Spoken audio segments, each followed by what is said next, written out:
بسم اللہ الرحمن الرحیم نحمدہ ونصلی ونسلم علی رسولہ الکریم اما بعد۔ معزز ناظرین و سامعین اکرام، السلام علیکم ورحمۃ اللہ وبرکاتہ۔ باب العلم انواریہ ایجوکیشنل سوسائٹی اور جامعہ انواریہ کے زیر اہتمام تصوف کی اہم کتاب ہشت بہشت کا سلسلہ وار درس جاری ہے، اور اس میں کتاب افضل الفوائد کا بیان چل رہا ہے، اور جو حضرت خواجہ نظام الدین اولیاء رحمۃ اللہ علیہ کے ملفوظات ہیں۔ آج جس عنوان سے ہمارے درس کا آغاز ہے وہ عنوان ہے ولادت رسول کریم صلی اللہ علیہ وسلم، رسول پاک علیہ الصلاۃ والسلام کی ولادت کا بیان۔ بعد ازاں اس کے بعد یعنی ابھی جو ہے زمین اور آسمان کی پیدائش کا سلسلہ چل رہا تھا، اس کے بارے میں گفتگو ہو رہی تھی۔ اس کے بعد پیغمبر خدا صلی اللہ علیہ وسلم کی ولادت کے پیدائش کے بارے میں گفتگو شروع ہوئی، بات چیت چلی، تو زبان مبارک سے فرمایا کہ جب حضرت صلی اللہ علیہ وسلم پیدا ہوئے تو سارے بت سرنگو ہو گئے، سارے بت جو ہے ان کے جو ہے سرخم ہو گئے اور جھک گئے۔ حضرت صلی اللہ علیہ وسلم کے دونوں مبارک کندھوں پر نور کے قلم سے لا الہ الا اللہ محمد الرسول اللہ لکھا ہوا تھا، اور ان لا الہ الا اللہ محمد الرسول اللہ لکھا ہوا تھا، اور ان دونوں کے بیچ میں مہر نبوت کی تھی، یعنی مہر نبوت تھی۔ بعد از فرمایا، اس کے بعد کہا کہ جب حضرت صلی اللہ علیہ وسلم زمین پر پڑھے، جب حضور علیہ الصلاۃ والسلام زمین پر تشریف لائے تو حجرہ منور ہو گیا، روشن ہو گیا، کہ گویا لاکھوں مشعلیں وہاں روشن ہو گئی، لاکھوں جو ہے وہاں شمع روشن ہو گئی۔ پھر فرمایا کہ جس رات جناب کی پیدائش ہونے والی تھی، جس رات حضور علیہ الصلاۃ والسلام کی پیدائش ہونے والی تھی، اسی رات جناب کے چچا ابو طالب نے خواب میں دیکھا کہ فرشتے آسمان سے روشن مشعل لے کر، روشن جو ہے مشعل لے کر، یعنی ایک چراغ کی طرح، یعنی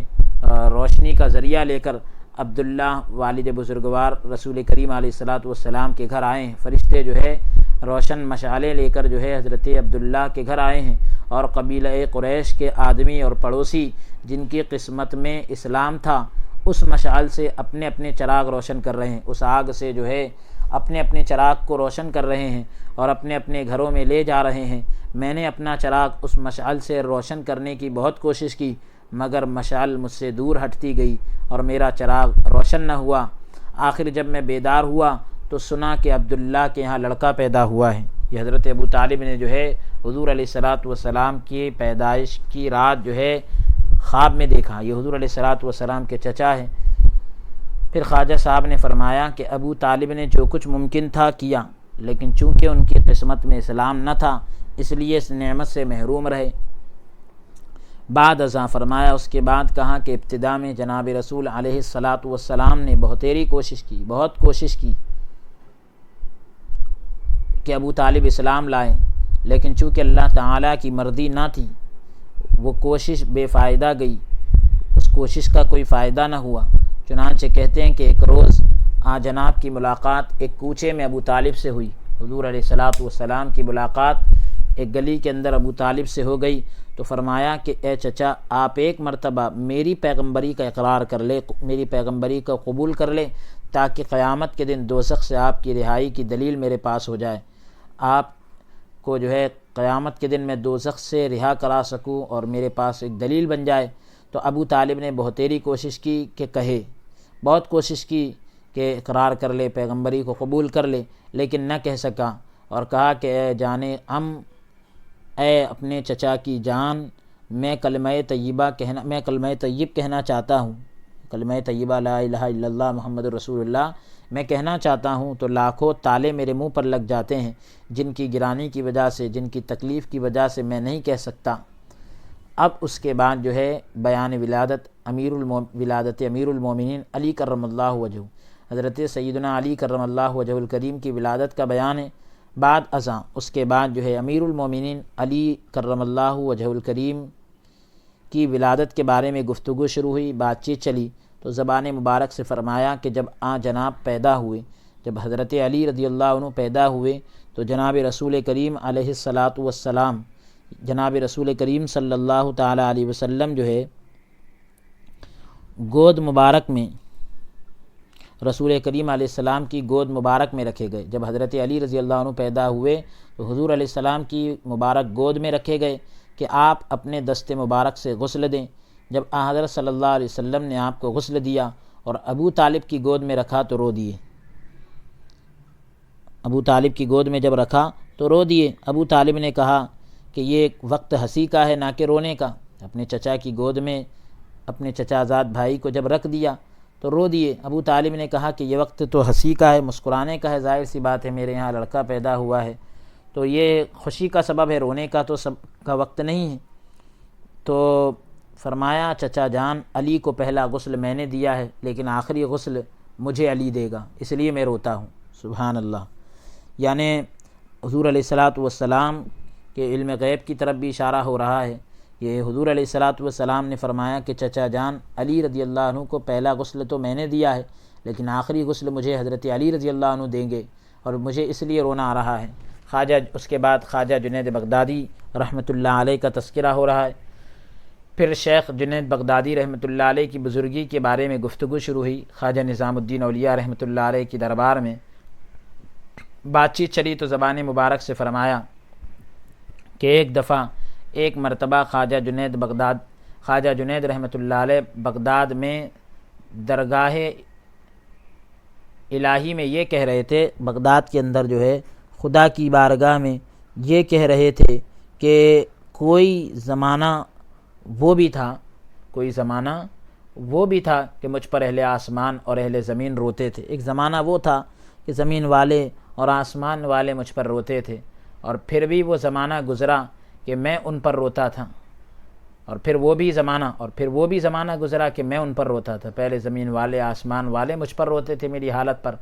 اور اب یہ وقت آ گیا ہے کہ میں ان پر روتا تھا، وہ وقت بھی مجھ پر گزرا ہے، اب یہ حالت ہے کہ نہ مجھے اپنی خبر ہے نہ ان کی۔ پھر کہا کہ 10 سال میں بیابان میں پھرتا رہا، جنگلوں میں گھومتا رہا اور دل کی نگہداشت کرتا رہا، دل کی نگرانی کرتا رہا، اب 20 سال سے مجھے کسی کی خبر نہیں۔ پھر کہا کہ 20 سال حق تعالی یعنی اللہ تعالی جنید رحمۃ اللہ علیہ کی زبان سے بات کرتا رہا، لیکن جنید کا بیچ میں کوئی دخل نہ تھا۔ اللہ تعالیٰ کلام کرتا تھا جنید بغدادی رحمۃ اللہ علیہ کی زبان کے ذریعے سے، لیکن جنید بغدادی رحمۃ اللہ علیہ کا درمیان میں کوئی دخل نہ تھا۔ یہ حدیث قدسی کا مفہوم ہے، آپ حضرات بارہا سن چکے ہیں۔ اللہ تبارک و تعالیٰ فرماتا ہے کہ بندہ میرا قرب حاصل کرتا رہتا ہے، اور یعنی پھر میں اس کا ہاتھ بن جاتا ہوں جس سے وہ پکڑتا ہے۔ تو اس طرح سے زبان بھی بن جاتا ہے کہ جس سے بندہ بولتا ہے۔ تو بہرحال یہ کہ زبان بندے کی ہوتی ہے اور بولنا خدا کا ہوتا ہے۔ تو یہاں پر بھی اس طریقے سے جنید بغدادی رحمۃ اللہ علیہ کی صرف زبان تھی، بات اللہ کی طرف سے ہوتی تھی، جنید بغدادی کا بیچ میں کوئی دخل نہ ہوتا تھا، اور نہ ہی کسی کو خدا کے سوا اس بات کی خبر تھی، اللہ ہی جانتا تھا کہ یہ معاملہ کیا ہے۔ پھر خواجہ صاحب رحمۃ اللہ علیہ نے فرمایا کہ جب محبوں کے دل میں، محبت کرنے والوں کے دل میں نماز کے وقت دنیا کا خیال آئے تو نماز اثر نو شروع کرتے ہیں، پھر سے اسٹارٹ کرتے ہیں، اور عاقبت کا خیال آئے، انجام کا خیال آئے تو سجدہ سہو بجا لاتے ہیں۔ تو پھر یعنی سزا وغیرہ کا خیال آ جاتا ہے، عاقبت کا خیال آ جاتا ہے تو پھر جو ہے سجدہ سہو کرتے ہیں۔ پھر فرمایا کہ ایک مرتبہ خواجہ جنید قدس اللہ سرہ العزیز سے عرض کی گئی، ان سے کہا گیا کہ اے پیر طریقت، کیا ہی اچھا ہو کہ اگر آپ ہماری خاطر جو ہے گودڑی پہن لے۔ کتنی اچھی بات ہوگی کہ اگر آپ ہماری خاطر جو ہے گودڑی پہن لے۔ فرمایا اگر مجھے یہ معلوم ہوتا کہ صرف گودڑی سے کام نکل آتا ہے تو میں لوہے اور آگ کی گودڑی بھی پہن لیتا، لیکن معاملہ یہ ہے کہ ہر روز ہر دن ہمارے باطن میں یہ ندا کی جاتی ہے، آواز لگائی جاتی ہے کہ لیس الاعتبار بالخرقہ انما الاعتبار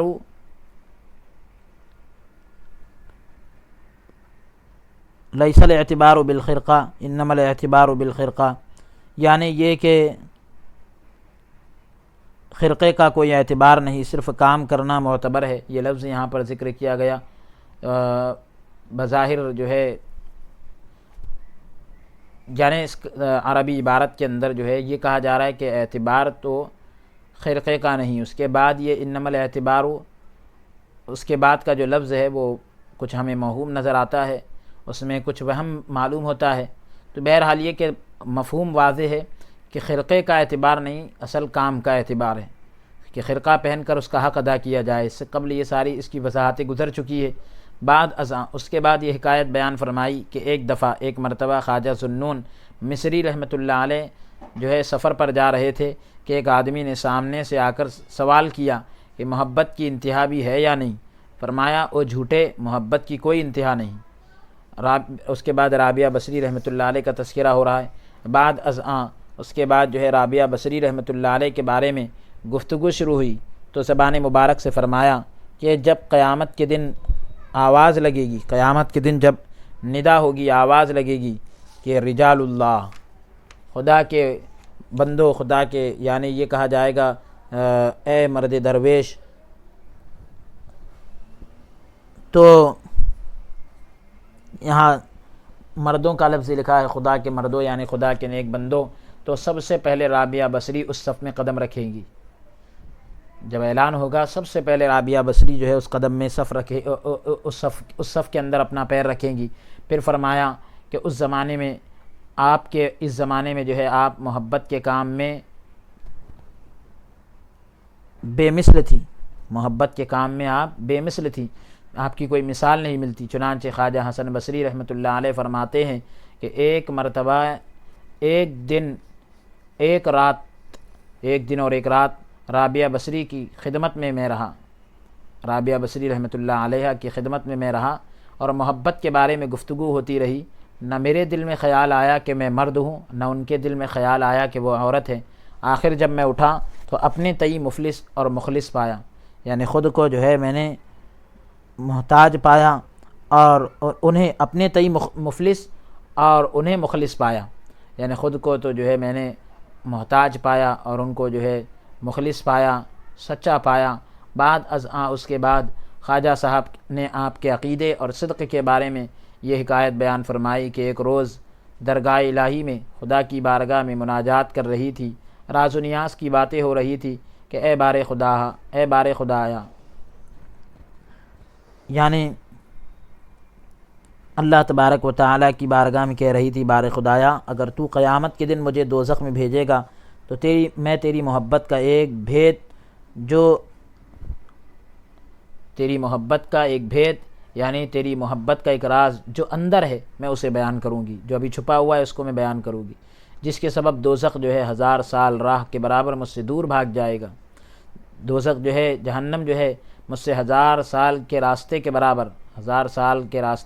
مجھ سے دور ہو جائے گی۔ پھر عرض کی کہ اے پروردگار،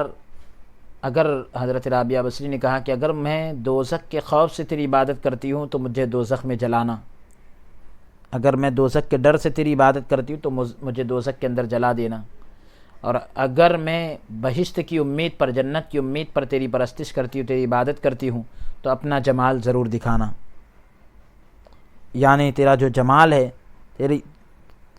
وہ مجھے جو ہے ضرور دکھانا۔ بعد فرمایا اس کے بعد کہا کہ ایک دفعہ کعبے نے رابعہ بصری رحمۃ اللہ علیہ کا استقبال کیا تو پکار اٹھی کہ من تقرب الی بشر،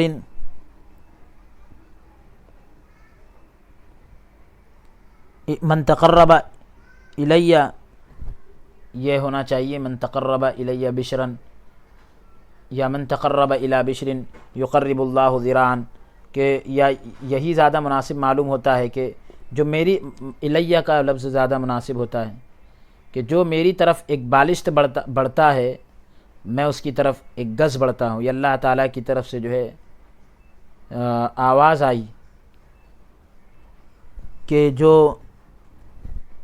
اللہ کی طرف ایک بالشت بڑھتا ہے، اللہ اس کی طرف ایک ہاتھ بڑھتا ہے، اور بارگاہ الہی میں دعا کی کہ مجھے کعبہ درکار نہیں، مجھے کعبہ نہیں چاہیے، مجھے اس کے دیدار سے خوشی نہیں، میں کعبے کے مالک کا دیدار چاہتی ہوں۔ کعبے نے جو ہے رابعہ بصری کا استقبال کیا تو آپ کہنے لگی کہ میری طرف جو ایک بالشت بڑھتا ہے تو میں اس کی طرف جو ہے ایک گز بڑھتا ہوں، یا یہ کہ ایک آواز آئی، ہو سکتا ہے یہ کعبے کی آواز ہو یا اللہ کی طرف سے آواز ہو، بہرحال حقیقت حال اللہ رب العالمین جانتا ہے۔ تو بظاہر جو لفظ سمجھ میں آیا ہم نے اس کو آپ کی خدمت میں پیش کیا کہ مجھے کعبہ جو ہے درکار نہیں، کعبہ نہیں چاہیے، مجھے تو کعبے کے دیدار سے اتنی خوشی نہیں ہوتی، میں کعبے کے مالک کا دیدار کرنا چاہتی ہوں۔ پھر یہ حکایت بیان فرمائی کہ شیخ علی ترمذی رحمۃ اللہ علیہ فرماتے ہیں کہ ایک مرتبہ رابعہ بصری رحمۃ اللہ علیہ نے جنگل کا رخ کیا اور 7 سال تک پہلو کے بل لڑک لڑک کر عرفات میں پہنچی، لڑک لڑک کر جو ہے پہلو کے بل عرفات میں پہنچی۔ غیب سے آواز آئی کہ مدعی اے دعوے دار، یہ کیسی خواہش تیرے دامن گیر ہوئی، یہ کیسی آرزو تیرے دامن سے لگ گئی، تو نے کیسی چاہت پیدا کر لی؟ اگر تو ہمیں طلب کرتی ہے تو ہم ایک ہی تجلی سے تیرا کام سوار دیتے، اگر تجھے ہماری آرزو ہے تو ہم ایک ہی تجلی سے تیرا کام سوار دیتے۔ عرض کی یا رب العزت، اے پروردگار، مجھے اس درجے کا سرمایہ حاصل نہیں، مجھے اس درجے کی دولت نصیب نہیں کہ ایک ہی تجلی میں جو ہے میرا کام ہو جائے۔ میں فقط فقر چاہتی ہوں،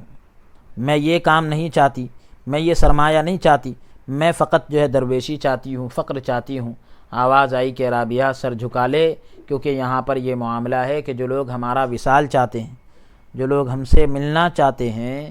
اس قدر قریب ہو جاتے ہیں کہ بال کا فرق نہیں رہتا، یہاں وصال کی وہ کیفیت ہو جاتی ہے، تو پھر کام دیگرگو ہو جاتا ہے، کام کچھ اور ہی ہو جاتا ہے، اور وصال فراق سے بدل جاتا ہے، جدائی سے بدل جاتا ہے، ملاقات جو ہے جدائی میں بدل جاتی ہے۔ تو ابھی 70 پردوں میں ہے، تو ابھی 70 پردوں میں ہے، جب تک ان سارے پردوں کو پھاڑ کر ہماری راہ میں قدم نہیں رکھے گی، فقر حاصل نہیں کر سکے گی۔ ذرا نگاہ اٹھا کر اوپر کی طرف دیکھ۔ جب نگاہ کی تو دیکھا کہ ہوا میں خون کا دریا بہہ رہا ہے۔ آواز آئی،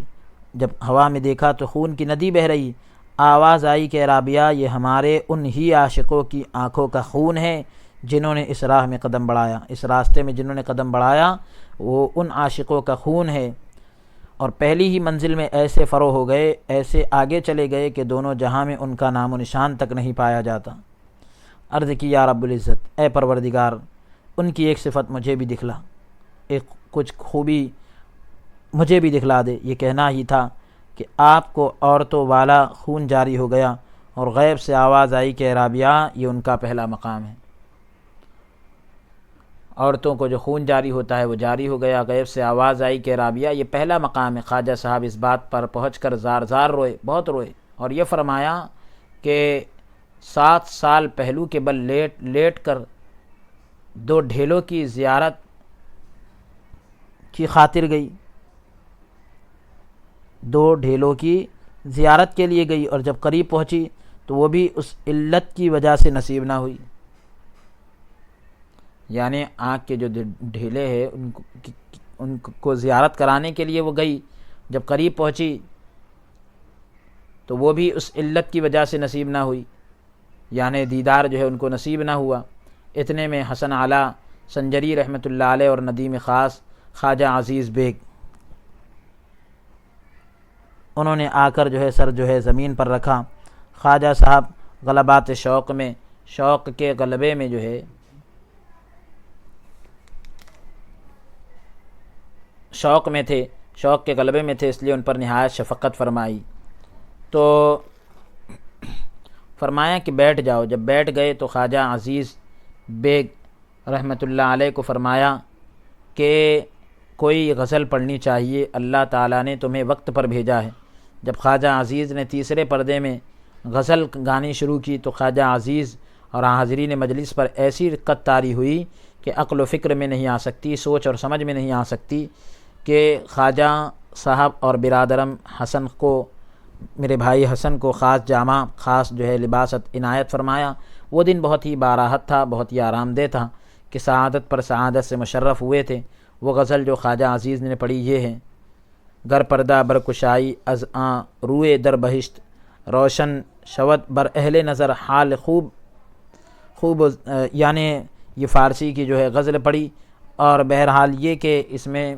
2 ڈھیلوں کی جو زیارت کا ذکر ہے تو بظاہر آنکھ کے ڈھیلے مراد معلوم ہوتے ہیں، یا پھر یہ کہ اور کوئی 2 پتھروں کی 2 ڈھیلوں کی زیارت کے لیے آپ گئی ہوں تو وہ مراد ہو۔ حقیقت حال سے اللہ رب العالمین خوب واقف ہے۔ اور پھر اس کے بعد جو ہے یہ جب غزل پڑھی تو یہ مجلس الحمدللہ مکمل ہوئی۔ اللہ تبارک و تعالیٰ کا اس بات پر شکر ادا کرتے ہیں۔ اب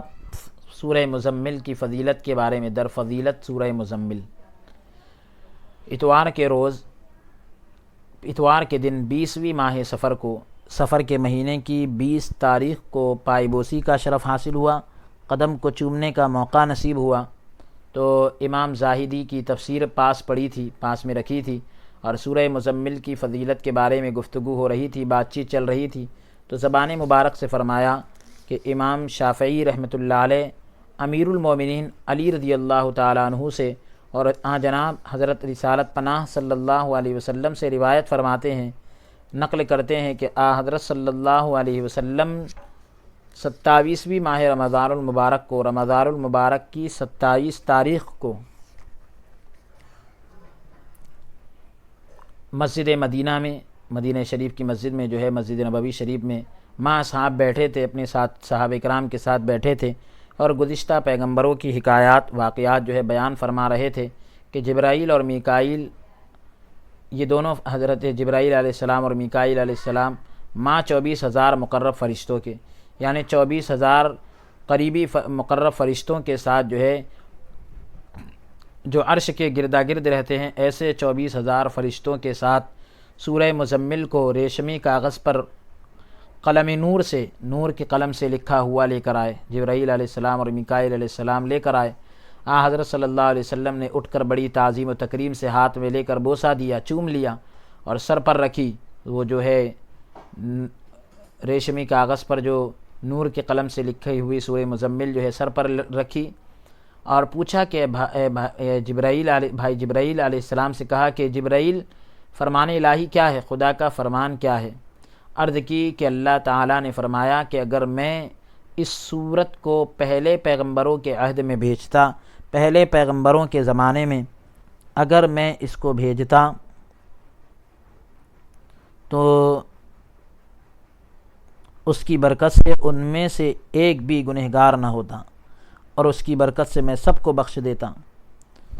اس کی برکت سے میں سب کو بخش دیتا۔ جو بندہ خدا اور تیری امت میں سے جو شخص اس کو فریضہ نماز کے بعد، یعنی فرض نماز کے بعد پڑھے گا، اسے ہر حرف کے بدلے میں 1,00,000 نیکی عطا ہوگی، اور اسی قدر بدیاں، اتنی ہی برائیاں اس کے نام اعمال سے مٹائی جائے گی، اور حضرت صلی اللہ علیہ وسلم کے ہمراہ حضور علیہ الصلاۃ والسلام کے ساتھ بہشت میں یعنی جنت میں داخل ہوگا۔ اس سورت کے پڑھنے والے کو بہشت میں یعنی جنت میں 1000 محل سبز زمرد کے بنے ہوئے ملیں گے، سبز موتی کے جو ہے بنے ہوئے ملیں گے، اور ہرے جو ہے زمرد کے قیمتی موتیوں کے، ہیروں کے ملیں گے، جن میں سے ہر ایک میں 1000 چھوٹے محل ہوں گے، اور جن میں 1000 حوریں ہوں گی۔ بعد ازاں اس کے بعد حضرت صلی اللہ علیہ وسلم نے مخاطب ہو کر فرمایا کہ اے میرے امتیوں، تم اس سورت کو اپنا ورد مقرر کرو، اپنا وظیفہ بنا لو، اور اسے ہر روز ہر دن 10 مرتبہ پڑھا کرو۔ جو ہر روز اسے 10 مرتبہ پڑھے گا، جو شخص ہر دن اس سورت کو 10 مرتبہ پڑھے گا، اللہ تعالیٰ اسے برے آدمیوں اور آفات کے شر سے محفوظ رکھے گا، اللہ تعالیٰ اسے برے آدمیوں اور بری آفتوں کے شر سے بچائے رکھے گا، اور وہ ہمیشہ اللہ تعالیٰ کی پناہ میں ہوگا، اور اس سورت کی برکت سے اسے کسی قسم کی تکلیف نہیں پہنچے گی۔ جو شخص کسی مہم کے لیے اسے پڑھے گا، وہ مہم سر انجام ہوگی، پوری ہوگی، اور سورت کا ثواب، اس سورت کا، سورہ مبارکہ کا ثواب اگر اہل آسمان اور اہل زمین لکھنے لگیں تو بھی نہیں لکھ سکتے، زمین والے اور آسمان والے اگر لکھنے پر آ جائیں تو بھی نہیں لکھ سکتے۔ بعد ازاں فرمایا، اس کے بعد کہا کہ جب میں شیخ الاسلام فرید الحق والدین قدس اللہ سرہ العزیز کا مرید ہوا تو شروع میں مجھے فرمایا کہ سورہ مزمل بکثرت پڑھا کرو، زیادہ سے زیادہ پڑھا کرو۔ آخر جب تفسیر میں اس سورت کی فضیلت دیکھی تو سمجھا کہ آپ مجھے جو اس سورت کے پڑھنے کے لیے فرمایا کرتے تھے، تو اس سے مقصد یہ مقصد تھا کہ میں اس سعادت سے محروم نہ رہ جاؤں، اس خوش نصیبی سے محروم نہ رہ جاؤں۔ بعد ازاں فرمایا، اس کے بعد کہا کہ رسول علیہ الصلاۃ والسلام فرماتے ہیں کہ پروردگار اس سورت کو جمعہ کی رات بے کام و بے زبان اللہ تبارک و تعالی جو ہے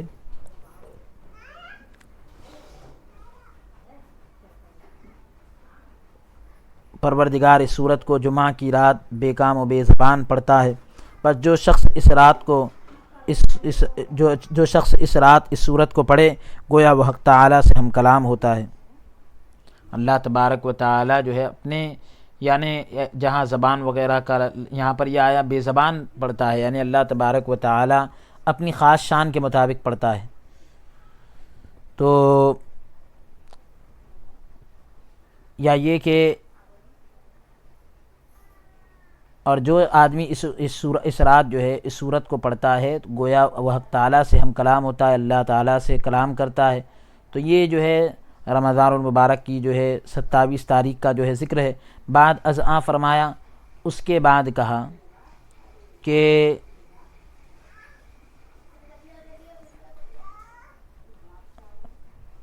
خواجہ حسن بصری رحمۃ اللہ علیہ اس سورت کی تفسیر میں لکھتے ہیں کہ جو شخص اس سورت کا پڑھنے والا ہے اسے خواہ لاکھ دشمن حاسد یعنی حسد کرنے والے، جادوگر، ظالم اور بدخواہ تکلیف پہنچانی چاہے، یعنی اس کے بارے میں برا چاہنے والے جو ہے اس کو لاکھ جو ہے تکلیفیں پہنچانی چاہے تو بھی اس کا بال بیکار نہیں کر سکتے، اس کا بال بھی بیکار نہیں کر سکتے، یعنی اس کا کچھ نہیں بگاڑ سکتے، بلکہ جو ہے سب مغلوب ہو کر رہ جائیں گے۔ بعد از آں اس کے بعد یہ حکایت بیان فرمائی کہ امام شعبی رحمۃ اللہ علیہ فرماتے ہیں کہ ایک مرتبہ خلیفہ وقت نے مجھ پر ظلم کیا اور مجھے ہلاک کرنا چاہا۔ ایک روز ایک دن میں بیٹھا تھا تو ایک شخص مجھے لینے کے لیے آیا کہ خلیفہ وقت بلاتے ہیں۔ میں نے سورہ مزمل پڑھ کر اپنے بدن پر پھونکی، جب خلیفہ کے پاس پہنچا تو اس کا چہرہ جو ہے زرد پڑ گیا، پیلا ہو گیا اور تخت سے نیچے اتر کر میرے قدموں پر گر پڑا اور مجھے خلعت سے جو ہے مشرف کیا، مجھے خاص قسم کا لباس پہنایا، اعزاز کیا مطلب میرا، اور کہا کہ استاد جب تو اندر آیا تو میں نے دیکھا کہ دو اژدہا، دو بھیانک قسم کے جو ہے سانپ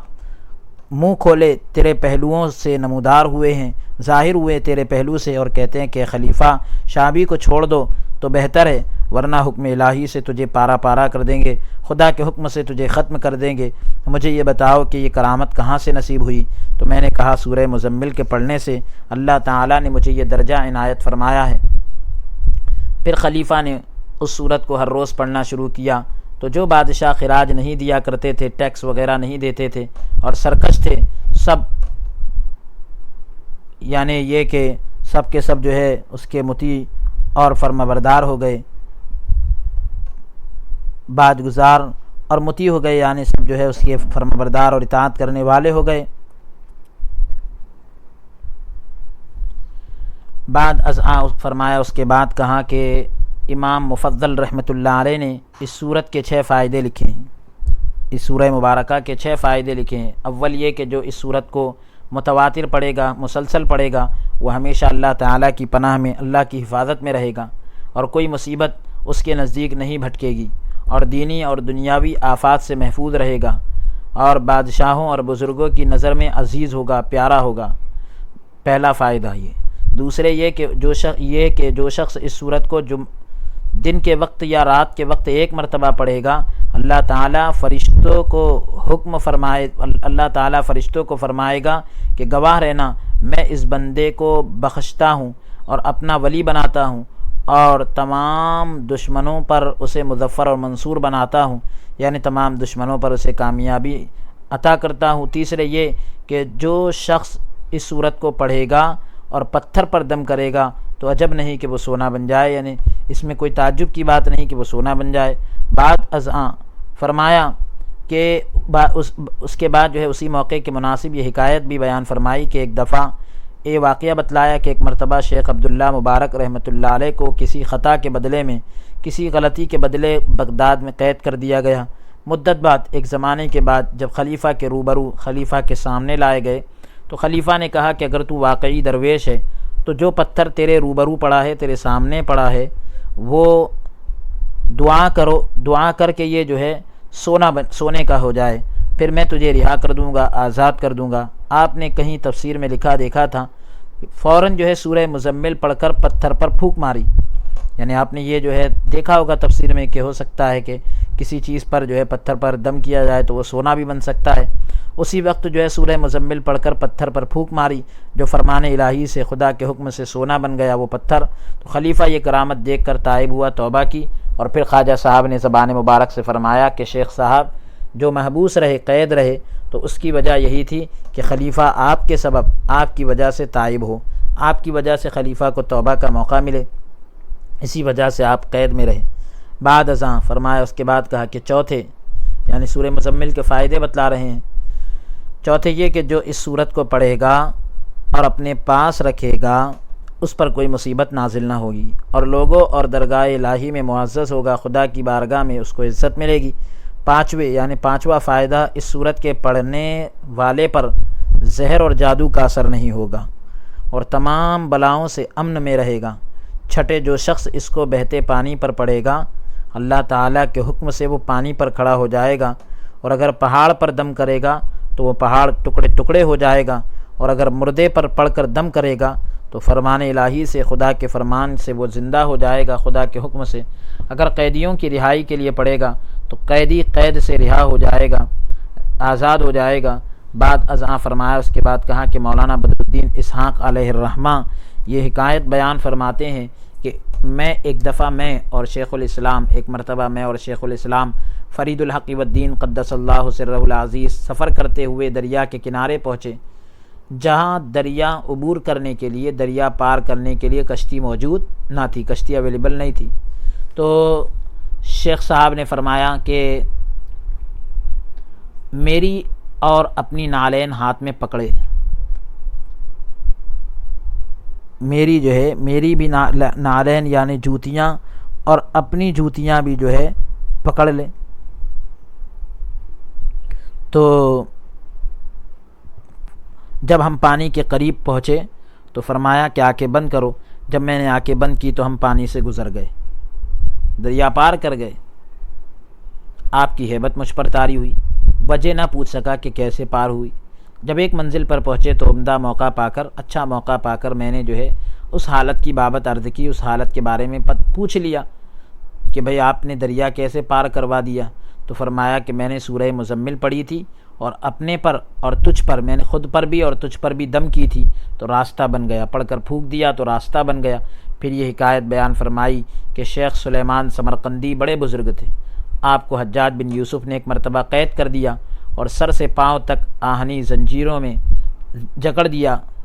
آپ کو جو ہے خطرناک قسم کی زنجیروں میں جکڑ دیا۔ آپ فرماتے ہیں کہ مجھے سورہ مزمل کی فضیلت یاد آئی، فوراً پڑھنی شروع کی، ابھی ختم نہ کرنے پایا تھا کہ تمام ہتھکڑیاں، بیڑیاں اور توق گر پڑے، اور ہاتھوں کی، پیروں کی ساری جو مجھے زنجیریں ڈالی گئی تھی تو وہ سب گر پڑی، اور لوگ آ کر مجھے رہا کر کے لے گئے، مجھے آزاد کرا کے لے گئے۔ آخر معلوم ہوا کہ فرشتگان عذاب اسے ہلاک کرنا چاہتے تھے، عذاب کے جو فرشتے ہیں وہ اسے ہلاک کرنا چاہتے تھے۔ اس کے بعد اسی موقع کے مناسب فرمایا کہ امیر المومنین حضرت علی رضی اللہ عنہ نے اس صورت کی برکت سے 170 میدان مارے۔ امیر المومنین حضرت علی رضی اللہ تعالیٰ عنہ نے 170 میدان مارے، مطلب یہ کہ وہاں کامیابی حاصل کی اور خیبر کے دروازے کو اسی کی برکت سے اکھیڑ پھینکا۔ امیر المومنین حضرت علی ابو بکر رضی اللہ تعالیٰ عنہ فرماتے ہیں کہ حضرت صلی اللہ علیہ وسلم کی وفات کے بعد جناب کی زیارت خواب میں اسی صورت کی برکت سے ہوا کرتی تھی، پیارے آقا علیہ الصلوۃ والسلام کی زیارت خواب میں اسی صورت کی برکت سے ہوتی تھی۔ پھر فرمایا کہ امام یحییٰ رازی رحمۃ اللہ علیہ فرماتے ہیں کہ اس صورت کے پڑھنے والے کو قیامت کے دن اس قدر ثواب ملے گا، اتنا ثواب ملے گا جسے دیکھ کر ساری خلقت حیران ہوگی، تمام مخلوق، لوگ سارے حیران ہوں گے۔ اس کا چہرہ چودھویں کے چاند کی طرح روشن ہوگا، چمکتا ہوگا، اور نوری براق پر سوار کر کے بہشت میں لے جائیں گے، جنت میں لے جائیں گے۔ پھر اسی موقع کے مناسب یہ حکایت بیان فرمائی کہ خواجہ بلخی رحمۃ اللہ علیہ کی تفسیر میں میں نے لکھا دیکھا ہے کہ میں نے 700 استادوں کی شاگردی کی، یعنی ان کے پاس پڑھا، اسی قدر فضیلت اسی قدر فضیلت اس صورت کے پڑھنے کی انہوں نے بیان کی، تو مجھے گمان ہوا کہ اگر ساری عمر اس کی فضیلت اور اس کا ثواب لکھوں تو بھی نہ لکھا جائے۔ اتنی فضیلت، یعنی اس قدر فضیلت اس صورت کے پڑھنے کی بیان کی۔ یہ کہا جائے کہ میں نے 700 استادوں کے پاس پڑھا تو انہوں نے اتنی فضیلت اس صورت کے پڑھنے کی بیان کی کہ مجھ کو ایسا لگتا ہے کہ اگر پوری زندگی بھی اس کی فضیلت اور اس کا ثواب لکھوں تو بھی نہ لکھا جائے۔ یہ حضرت خواجہ نظام الدین اولیاء رحمۃ اللہ علیہ فرماتے ہیں۔ اور یہ مجلس یہاں پر مکمل ہو گئی الحمدللہ علی ذالک، اور اس کے بعد پھر علامات قرب قیامت کا بیان شروع ہو رہا ہے۔ قیامت کے قریب جو علامتیں ہوگی اس کا بیان شروع ہو رہا ہے۔ بدھ کے روز چہارشنبے کے دن 5ویں ماہ ربیع الاخر کے مہینے کی 5 تاریخ کو پائے بوسی کا قدم بوسی کا شرف حاصل ہوا۔ مولانا وجیہ الدین باہلی، مولانا نصیر الدین گیاہی اور مولانا برہان الدین غریب علیہم الرحمت والرضوان یہ جو ہے حاضر خدمت تھے۔ آخری زمانے کے بارے میں گفتگو شروع ہوئی، بات چیت چلی تو زبان مبارک سے فرمایا کہ یہ علامات جو زمانے میں دم بدم نمودار ہو رہی ہے، پل پل پہ جو ہے نمودار ہو رہی ہے، یہ سب آخری زمانے کی علامات ہے، آخری زمانے کی جو ہے یہ نشانیاں ہیں۔ لیکن عوام جو ہے ان علامتوں سے غافل ہے، عوام کو ان علامتوں کا پتہ نہیں۔ پھر فرمایا کہ رسول خدا صلی اللہ علیہ وسلم فرماتے ہیں، حضور نبی رحمت صلی اللہ علیہ وسلم فرماتے ہیں کہ آخری زمانے میں فرزند آدم بہت کم ہوں گے، آدم علیہ السلام کے بیٹے جو ہے بہت کم ہوں گے، عورتیں مردوں کے ساتھ شراب پئیں گی اور ان پر سوار ہو کر کوچا بکوچا پھریں گی، گلی گلی جو ہے مردوں پر سوار ہو کر پھریں گی، اور دب بجانے والے بکثرت ہوں گے، ڈول بجانے والے بہت ہوں گے، بے عمل علماء زیادہ ہو جائیں گے، ایسے علماء بہت ہوں گے جو عمل میں پیچھے ہوں گے، اور بادشاہ جو ہے کھلم کھلا ظلم کریں گے۔ بعد ازاں فرمایا، اس کے بعد کہا کہ امیر المومنین علی رضی اللہ عنہ فرماتے ہیں کہ جب عورتیں گھوڑوں پر سوار ہو کر بازاروں میں پھریں گی تو سمجھ لینا کہ یہ قیامت کی علامت ہے۔ پھر فرمایا کہ خواجہ حسن بصری رحمۃ اللہ علیہ آخری زمانے کی علامت کے بارے میں لکھتے ہیں کہ ایک مرتبہ جناب رسول کریم علیہ صلی اللہ علیہ وسلم بیٹھے تھے، امیر المومنین ابو بکر اور علی رضی اللہ عنہما نے پوچھا کہ دنیا کب تک ہے؟ فرمایا 7 روز، 7 دن تک کے۔ حضور علیہ الصلوۃ والسلام نے فرمایا کہ 7 دن تک کے۔ اور یہ سن کر اصحاب تنگ دل ہو گئے، صحابہ کرام کے دل جو ہے تنگ ہو گئے۔ فرمایا کہ یہ 7 دن آخرت کے 7 دنوں کے برابر ہیں، جس میں آخرت کا ہر دن یہاں کے 1000 سال کے برابر ہوگا۔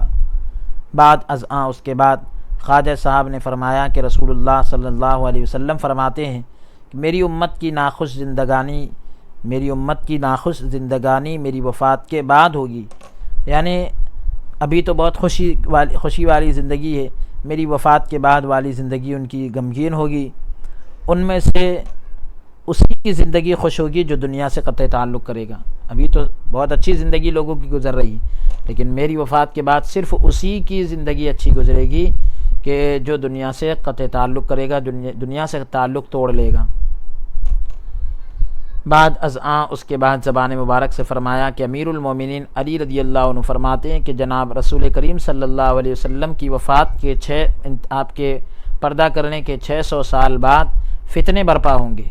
اور ہندوستان اور ترکستان میں ایک دوسرے سے لڑائی ہوگی، اور ایک دوسرے کی چغلی اور غیبت کریں گے، یعنی ادھر کی ادھر باتیں کریں گے، پیٹھ پیچھے برائی کریں گے۔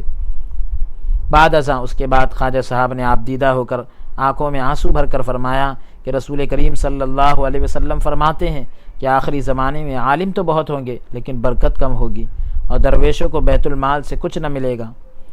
اور عورتیں گھروں میں سوداگری شروع کریں گی، عورتیں جو ہے گھروں میں تجارت شروع کر دیں گی، اور کھلم کھلا مطربوں اور بھانڈوں کو مال دیا جائے گا، ناچنے والوں کو ان کو جو ہے کھلم کھلا جو ہے مال دیا جائے گا، اور عورتیں کھلم کھلا مصیبتیں برپا کریں گی، بادشاہ جو ہے ولایتیں فتح کریں گے، ولایتوں پر جو ہے کامیابی حاصل کریں گے اور فساد برپا کریں گے، اور پارساؤں کو عذاب کریں گے، اور زاہدوں کو مار ڈالیں گے، شراب خوروں کو پسند کریں گے، شراب پینے والوں کو پسند کیا جائے گا، جہان کو ویران کریں گے، دنیا کو ویران کر دیں گے، اور تمام خلقت، تمام لوگ ان کے ہاتھوں درویش ہو جائے گی، تمام مخلوق جو ہے ان کے ہاتھوں پر درویش ہو جائے گی، یعنی سب محتاج ہو جائیں گے اور بیگانی عورتوں سے عیش کریں گے اور اپنے آدمیوں سے لڑائی جھگڑے میں گزرے گی۔ تو بعد ازاں اس کے بعد خواجہ صاحب نے زبان مبارک سے فرمایا کہ آخری زمانے میں ایسا وقت بھی آئے گا کہ جب کہ لونڈیاں، مطرب، بھانڈ اور اہل فساد دنیا کی نظروں میں عزیز ہوں گے، یعنی مطرب کا مطلب گانے والے اور بیکار قسم کے لوگ اور فسادی لوگ جو ہے دنیا کی نظروں میں اچھے ہوں گے، اور عالموں اور قرآن خوانوں، قرآن پڑھنے والوں کی کچھ قدر و منزلت نہ ہوگی، کچھ عزت نہ ہوگی، اور لوگ تمام رنگین کپڑے پہنیں گے اور مرد و عورت اکٹھے کھانا کھائیں گے اور لواطت کو پیشہ قرار دیں گے، یعنی مرد و عورت ایک ساتھ کھائیں گے اور جو ہے لواطت کو یعنی آدمی آدمی سے ملاقات کریں گے، اس کو جو ہے پیشہ قرار دیں گے، اس کو جو ہے پیشہ بنا لیں گے، حاکم حکم کو حکم کو بیچیں گے، فیصلے کو جو ہے بیچیں گے، اور لوگوں میں بددیانتی بھی یعنی جو ہے لوگوں میں بے دینی پیدا ہو جائے گی، دنیاوی مال کی خاطر، دنیاوی مال کے لیے حق کو ناحق قرار دیں گے، عدل و انصاف اٹھ جائے گا، سوداگر لین دین میں جھوٹ بولیں گے، جو تاجر ہوں گے لین دین کے اندر جھوٹ بولیں گے، 5 درہم لے کر جھوٹی گواہی دیں گے، یعنی تھوڑی سی قیمت لے کر جھوٹی گواہی دے دیں گے، نباتات میں برکت نہیں رہے گی، پیداوار میں جو زمین سے اگنے والی پیداوار ہے اس میں سے برکت اٹھ جائے گی، آسمان سے مینا کم برسے گا، بارش کم برسے گی، اگر برسے گا بھی یعنی بارش برسے گی بھی تو بے وقت یعنی بغیر موسم بارش ہوگی، بے موسم بارش ہوگی، بغیر وقت کے بارش ہوگی۔ جب یہ علامتیں نمودار ہوں، یہ علامتیں ظاہر ہو تو سمجھ لینا کہ قیامت بالکل نزدیک ہے، بالکل قریب ہے۔ بعد ازاں اس کے بعد خواجہ صاحب نے زبان مبارک سے فرمایا کہ دجال لعین لعنت اللہ علیہ، اس پر اللہ کی لعنت ہو، وہ جو ہے رسول اللہ صلی اللہ علیہ وسلم کے زمانے میں پیدا ہوا ہے، اور یہ اس طرح پر ہوا کہ ایک روز حضرت صلی اللہ علیہ وسلم بیٹھے تھے ایک دن کہ ایک شخص نے آ کر عرض کی کہ یا رسول اللہ صلی اللہ علیہ وسلم، ایک عجیب چیز پیدا ہوئی ہے، ایک یہودی کی عورت نے بچہ جنا ہے، بچے کو جنم دیا ہے، جو صبح 10 بجے تک باتیں کرنے لگا ہے اور ظہر کی نماز تک بڑا ہو گیا اور عصر تک اس کی داڑھی نکل آئی۔ آج جناب صلی اللہ علیہ وسلم نے فرمایا، حضور علیہ السلام نے فرمایا، یہ آخری زمانے کی علامت ہے، اٹھ کر اس کے دیکھنے کے لیے تشریف لے گئے۔ جب اس کے مکان کے پاس پہنچے تو کسی نے دجال کو اطلاع دی، یہ خبر دی کہ رسول خدا صلی اللہ علیہ وسلم تیرے دیکھنے کو آئے ہیں، تجھے دیکھنے آئے ہیں۔ حضرت صلی اللہ علیہ وسلم نے جا کر سلام کیا، اس ملعون نے جو ہے جواب نہ دیا، اس پر لعنت ہو اللہ کی، پھر کہا کہ تو نے سخت جادو کیا ہے کہ مجھے عاجز کر دیا ہے، بے بس کر دیا ہے، مجھے بھی یہ سکھا۔ حضرت صلی اللہ علیہ وسلم نے فرمایا، میں جادوگر نہیں، میں جو ہے جادو نہیں کرتا، بلکہ پیغمبر خدا ہوں، اللہ کا پیغمبر ہوں، میں تیرے پاس آیا ہوں تاکہ تو لا الہ الا اللہ محمد الرسول اللہ کہے۔ امیر المومنین علی رضی اللہ عنہ ہمراہ تھے، یعنی ساتھ میں تھے۔ عرض کی یا رسول اللہ، حکم ہو تو اسے ٹکڑے ٹکڑے کر دوں۔ اتنا کہہ کر تلوار نکالی تو وہ ملعون جو ہے چلا کر غائب ہو گیا، شیطان جو ہے چلا کر چھپ گیا، غائب ہو گیا۔ حضرت صلی اللہ علیہ وسلم نے غمناک ہو کر یاروں کو فرمایا، غمگین ہو کر اپنے ساتھیوں سے کہا، صحابہ سے کہا کہ شیاطین اسے ملک میں سے لے گئے ہیں، جنات لوگ جو ہے اسے یہاں سے لے گئے ہیں۔ بعد ازاں اس کے بعد خواجہ صاحب نے فرمایا کہ جس روز دجال نکلے گا، جس دن دجال نکلے گا اس سال سخت قحط ہوگا، بہت زیادہ قحط ہوگا، یعنی بھوک مری ہوگی، سوکھا سال ہوگا اور خشک سالی ہوگی، بارش نہیں ہوگی، نباتات کم اگیں گے، زمین سے جو ہے ہریالی نہیں اگے گی، بہت کم اگے گی۔ یہ ساری خاصیتیں اس ملعون کے نمودار ہونے کی ہے، اس دجال کے ظاہر ہونے کی یہ ساری جو ہے علامتیں ہیں۔ پھر فرمایا کہ وہ نمودار ہو کر پیغمبری کا دعویٰ کرے گا، نبی ہونے کا دعویٰ کرے گا، اس کی علامت یہ ہوگی کہ اس کی پیشانی میں لکھا ہوگا هو الکافر باللہ العظیم، واللہ عز و جل کا انکار کرنے والا ہے تو اس کی پیشانی پر هو الکافر لکھا ہوگا، اور گدھے پر سوار ہوگا جس کی لگام سونے کی ہوگی، گدھے پر سوار ہوگا جس کی لگام جو ہے سونے کی ہوگی، اور پس جو اہل عذاب ہوں گے، عذاب والے ہوں گے، وہ جو ہے اس کی پیروی کریں گے، اور خضر علیہ السلام جو ہے اس کے ہمراہ ہوں گے، اور فرماتے جائیں گے، خضر علیہ السلام جو ہے اس کے ساتھ ہوں گے اور فرماتے جائیں گے کہ یہ جھوٹا ہے، ملعون ہے، اس پر لعنت ہو، اور وہ مسلمانوں کو سیدھی راہ سے بھٹکائے گا، صحیح راستے سے بھٹکائے گا اور کافر کرے گا، یعنی سب کو کافر بنائے گا، اور تمام جہان میں ایک ہی ہفتے میں پھرے گا، ایک ہی دنیا میں، یعنی پوری دنیا کے اندر ایک ہی ہفتے میں گھومے گا، چکر لگائے گا۔ بعد ازاں اس کے بعد خواجہ صاحب نے فرمایا کہ رسول خدا صلی اللہ علیہ وسلم فرماتے ہیں کہ آخری زمانے میں غافل نہ رہنا، جوں یعنی جیسے جیسے اس کی علامتیں ظاہر ہوں گی تم عاجز ہوتے جاؤ گے، اس وقت اللہ تعالیٰ کی طرف رجوع کرو اور توبہ کرو، اس وقت جو ہے اللہ کی طرف رجوع کرو اور توبہ کرو۔ بعد ازاں یہ حکایت بیان فرمائی، یہ واقعہ بیان فرمایا کہ ایک روز حضرت صلی اللہ علیہ وسلم بیٹھے تھے اور گردا گرد اصحاب حاضر خدمت تھے، آس پاس جو ہے صحابہ کرام رضوان اللہ تعالی علیہم اجمعین جو ہے خدمت میں موجود تھے۔ تو امیر المومنین ابو بکر صدیق رضی اللہ تعالیٰ عنہ نے جناب صلی اللہ علیہ وسلم سے پوچھا، حضور نبی رحمت صلی اللہ تعالیٰ علیہ وسلم سے پوچھا کہ آیا سورج اسی زمین سے نکلتا ہے؟ تو فرمایا ہاں، اس کی گردش آگ پر ہے، اگر دن رات میں ایک مرتبہ بھی اس کا گزر پانی پر نہ ہوتا، دن رات میں اگر ایک مرتبہ بھی اس کا گزر پانی پر سے نہ ہوتا تو بہت سے لوگ جل جاتے، اور یہ ستارے جو آسمان میں دکھائی دیتے ہیں اللہ تعالیٰ کا ذکر کرتے ہیں، خاص کر یہ آفتاب، خاص طور سے یہ سورج جو ہر روز اللہ تعالیٰ سے اجازت طلب کرتا ہے کہ بار خدایا، اے خداوند کریم مجھے حکم دے تاکہ میں سارے کافروں اور نافرمانوں کو جلا دوں۔ بعد ازاں اس کے بعد خواجہ صاحب نے زبان مبارک سے فرمایا کہ آخری زمانے میں ایسا وقت بھی آئے گا کہ اس وقت کا سال اب کے مہینے کے برابر ہوگا، اور مہینہ ہفتے کے برابر، اور ہفتہ دن کے برابر، اور دن اس قدر چھوٹا ہوگا، اتنا چھوٹا ہوگا کہ ایک نماز بھی پوری ادا نہیں ہو سکے گی، اور عمریں بھی جو ہے برائے نام رہ جائے گی، عمر جو ہے نام کی صرف جو ہے نام کے رہ جائیں گی، آدمی کی عمر جو ہے نام کی رہے گی۔ جب خواجہ صاحب اس بات پر پہنچے تو آپ دیدہ ہو کر آنکھوں میں آنسو بھر کر فرمایا کہ رسول خدا صلی اللہ علیہ وسلم فرماتے ہیں کہ میری ہجرت کے بعد امت کے 5 طبقے ہوں گے، 5 گروہ ہوں گے، اور ہر ایک 100 سال رہے گا، ہر ایک طبقہ 100 سال رہے گا۔ پھر خواجہ صاحب نے اس کی تفصیل یوں بیان فرمائی کہ پہلا طبقہ صاحب تقویٰ اور عمل صالح کا ہوگا، طبقہ یعنی نیک کام کرنے والوں کا، تقویٰ و پرہیزگاری والوں کا ہوگا۔ دوسرا اہل تواضع اور تراحم کا، یعنی عاجزی انکساری کرنے والے، رحم کرنے والے، آپس میں ایک دوسرے پر رحم کرنے والوں کا ہوگا۔ اور تیسرا طبقہ ایک دوسرے کے ساتھ جنگ و جدال کا ہوگا، یعنی ایک دوسرے کے ساتھ لڑنے جھگڑنے والوں کا ہوگا۔ چوتھا جو ہے صلہ رحم چھوڑ کر ایک دوسرے سے روگردانی کرے گا۔ چوتھا طبقہ جو ہے یعنی تعلقات بنائے رکھنے کے بجائے ایک دوسرے سے منہ پھیرے گا اور عاجزوں کی مدد نہیں کرے گا۔ یہ 500 سال تک رہے گا۔ پانچواں طبقہ ظالم، عاصی اور نافرمان ہوگا، اور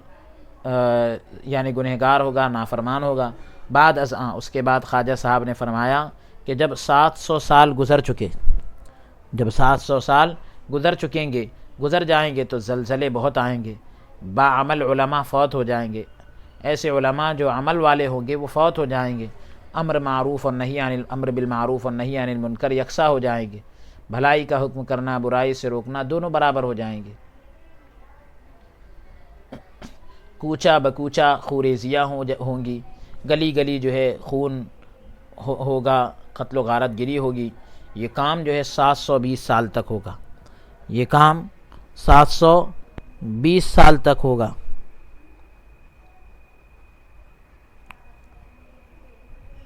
اور پھر اس کے بعد جو ہے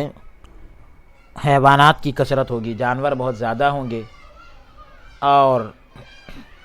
انسان ان میں مشکل سے گزر کر سکیں گے، یعنی بہت مشکل سے رہ پائیں گے۔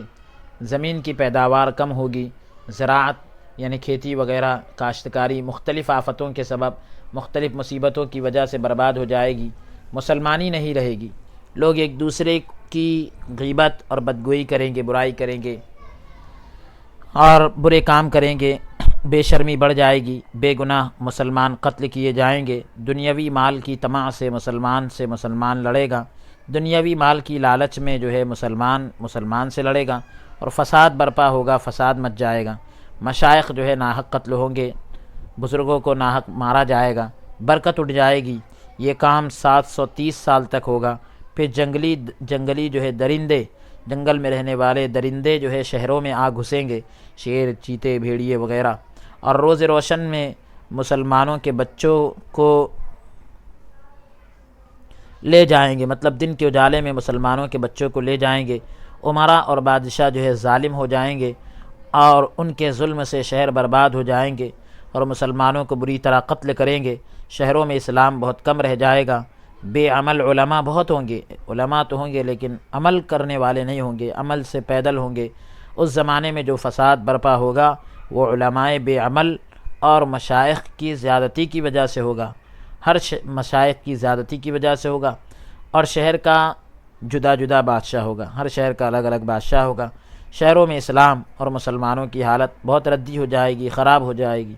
دوست دشمن بن جائیں گے، جو دنیاوی چیز دیکھے گا اس کی دھن میں محو ہو جائے گا، گم ہو جائے گا، مسلمان مفلس ہو جائیں گے، محتاج ہو جائیں گے، درویشی کے سوا، مانگنے کے سوا ان کے پاس کچھ نہ رہے گا، محتاجی رہے گی، کھلا ظلم ہوگا، لیکن خلقت فساد کا کچھ خیال نہ کر کے رات دن غیبت، لوگ جو ہے یہ بگاڑ کا خیال کیے بغیر رات دن جو ہے غیبت، حسد، فحش، لہو و لعب، قمار بازی یعنی بیکار باتیں، کھیل کود، جوا اور مطربی یعنی گانے اور برے کاموں میں مشغول رہے گی، اور اسی طریقے سے یہ کام 740 سال تک رہے گا، مطربی رہے گی، اور یہ کام جو ہے 740 سال تک رہے گا، اور پھر عورتوں میں شہوت زیادہ ہو جائے گی، حتیٰ کہ ایک عورت ایک خاوند پر قناعت نہیں کرے گی، یعنی ایک عورت جو ہے ایک شوہر پر بس نہیں کرے گی، اور بلکہ 100 سے بھی زیادہ کی خواستگار ہوگی، 100 سے بھی زیادہ کی اسے چاہت رہے گی، اور وہ طلبگار رہے گی،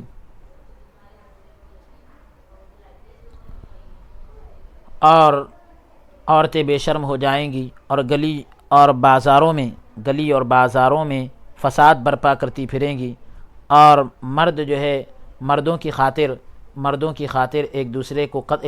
قتل کرے گی، عورتیں جو ہے مردوں کے لیے ایک دوسرے کو مارے گی، ولایت آباد نہیں رہے گی، سلطنتیں جو ہے ختم ہو جائیں گی، تمام شہر برباد ہو جائیں گے، ایک شہر سے دوسرے شہر تک بڑی مشکل سے جایا جائے گا، اور اہل علم قتل ہوں گے، مشائخ اور درویش کی کچھ عزت نہ ہوگی، نہ کوئی ان کا پرسان حال ہوگا، ان کا کوئی حال پوچھنے والا بھی نہیں ہوگا، یتیم اور بیوہ خوار ہوں گے، ذلیل ہوں گے، اور بھوک کے مارے ہلاک ہو جائیں گے، اور ولایت جو ہے سب ختم ہو جائے گی۔ تو ستم رو ہو جائے گی، یعنی ولایت کے سب لوگ ولایت جو ہے ظالموں کے حوالے ہو جائے گی، سادات، عالم، درویش مصحف کو بیچنے جائیں گے، یعنی قرآن کو بیچیں گے، اور کوئی یا یہ کہ کتابوں کو بیچیں گے، صحیفوں کو بیچیں گے، اور کوئی نہیں خریدے گا۔ تو مصحف سے مراد یہاں پر یہی کہ جو کچھ انہوں نے لکھا ہوگا، صحیفہ وغیرہ جو کچھ ان کے پاس ہوگا اس کو بیچنے جائیں گے، تو کوئی جو ہے اس کو نہیں خریدے گا۔ تو بہرحال یہ کہ یہاں پر مصحف سے مراد قرآن نہ لیا جائے، بلکہ کیونکہ جب سادات کا ذکر ہے، علماء کا ذکر ہے، اور درویش کا ذکر ہے، تو پھر یہ لوگ کسی چیز کو بیچنے جائیں گے تو کوئی خریدنے والا نہیں ہوگا، قحط اور تنگی جو ہے دم بدم بڑھتی جائے گی، جو ہے بھوک مری اور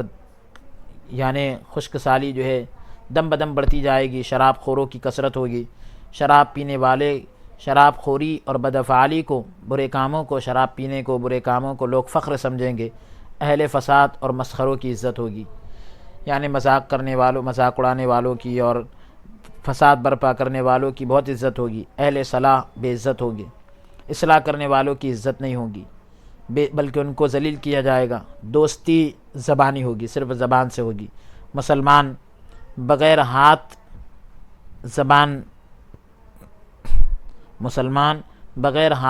اور زبان اور دل اور کان کے ہوں گے، بغیر ہاتھ اور بغیر زبان اور دل اور بغیر کان کے ہوں گے، یعنی ان سے کام نہ لے سکیں گے، خیانت بہت ہوگی، راہزن یعنی ڈاکوؤں اور دشمنوں کی تعداد بڑھ جائے گی، اور تمام جہان میں فساد مچ جائے گا، پوری دنیا میں فساد مچ جائے گا۔ یہ حالت 700 سال تک رہے گی، یہ حال 700 سال تک رہے گا۔ پھر جب آفتاب نکلے گا، سورج نکلے گا، تو اس کا مطلع خون آلود ہوگا، جہاں سے سورج نکلے گا وہ جگہ پوری خون آلود ہوگی، وہاں خون لگا ہوگا، اور آسمان کے کنارے قریب 2 نیزے کے خون کی طرح ہوں گے،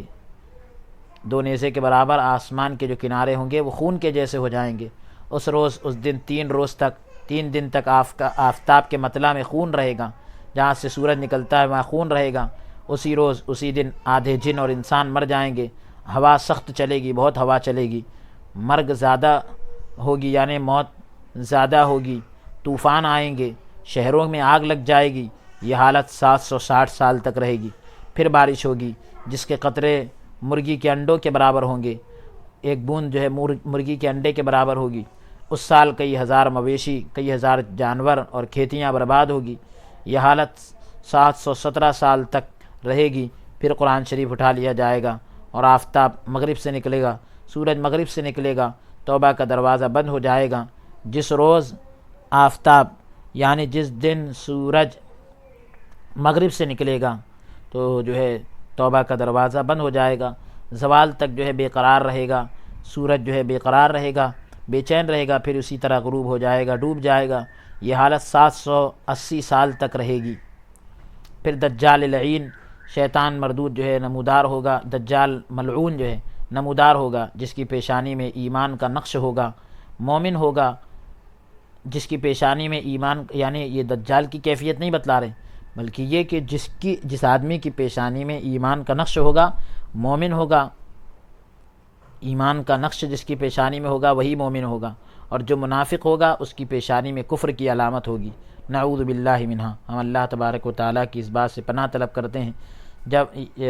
خواجہ صاحب، کیونکہ دجال کی پیشانی پر جو ہے هو الکافر باللہ العظیم لکھا ہوگا، تو جب خواجہ صاحب اس بات پر پہنچے تو زار روئے، بہت روئے، اور فرمایا کہ اللہ تعالیٰ ہی کو معلوم ہے کہ اس کے بعد کیا کیا ہوگا، کیا کیا پیدا ہوگا، اور قیامت کب آئے گی۔ الحمدللہ علی ذالک، یعنی اس مجلس کے اختتام پر اللہ تبارک و تعالیٰ کا شکر ادا کیا، اور اس طرح سے یہ مجلس بحمدہ تعالیٰ، اللہ تبارک و تعالیٰ کے فضل و کرم سے مکمل ہوئی۔ آج کے اس سلسلہ درس کو ہم یہیں پر موقوف کرتے ہیں، اور اللہ عز و جل کی بارگاہ میں دعا گو ہے کہ پروردگار عالم ہماری اس نشست کو اپنی بارگاہ میں قبول فرمائے، نجات کا ذریعہ بنائے، آمین۔ وصلی اللہ تعالی وسلم علی خیر خلقہ ونور عرشہ سیدنا ونبینا محمد وعلی آلہ واصحابہ اجمعین برحمتک یا ارحم الراحمین، والحمد للہ رب العالمین۔